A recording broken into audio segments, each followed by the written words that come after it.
सगळ्यांचा आधार बनून थकलास ना, घराचा कणा बनून मान ताठ ठेवलीस, पण आज तीच मान माझ्या खांद्यावर टेकवून रडावंसं वाटतंय ना. जगाला तुझा राग दिसतो, पण मला तुझा थकवा दिसतो.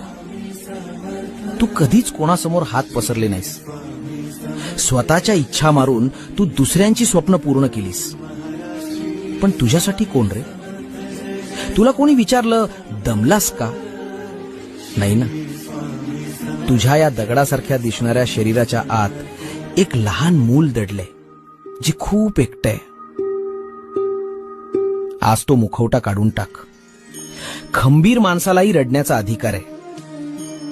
जगाचा भार वाहणारा तू असलास तरी तुझा भार वाहणारा मी आहे. शांत हो, भिवू नकोस.